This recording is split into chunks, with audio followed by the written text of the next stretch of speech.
ఈ KIIT కాలేజీలో చదువుతున్నటువంటి ఆడపిల్లలు ఎవరైతే ఉన్నారో కనీసం ఇంకిత జ్ఞానం కూడా లేకుండా ఈ కాలేజీ యొక్క యాజమాన్యం ఏం చేశారో తెలుసా?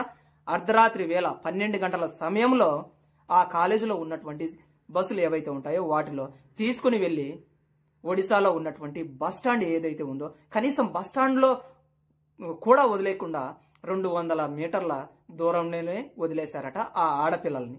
అక్కడ వెళ్ళినటువంటి ఆడపిల్లలు ఎవరైతే ఉన్నారో వాళ్ళలో కొంతమందికి ఛార్జీల డబ్బులు కూడా లేవట. మరి డబ్బులు కూడా లేనటువంటి ఆడపిల్లలు ఇదేమన్నా రాయచూటి కడప లేకపోతే ఖమ్మం వరంగల్ వెళ్ళిపోవడానికి చెప్పండి. ఈ ఆడపిల్లలు అదేవిధంగా ఆడపిల్లలతో వెళ్ళినటువంటి కొంతమంది మగపిల్లలు కూడా తమ దగ్గర ఉన్నటువంటి డబ్బులు కొంతమంది షేర్ చేసుకుంటే మరి కొంతమంది బస్ స్టాండ్కు వెళ్ళి ఏవైతే నేపాల్కు వెళ్తూ ఉంటాయో బస్ స్టాండ్ లో ఉన్నటువంటి బస్సుల యొక్క డ్రైవర్లతో మరియు కండక్టర్లతో మాట్లాడారట. ఆ బస్సు యొక్క డ్రైవర్ కండక్టర్ జాలిపడి నేపాల్లో చేర్చారు ఆ యొక్క స్టూడెంట్.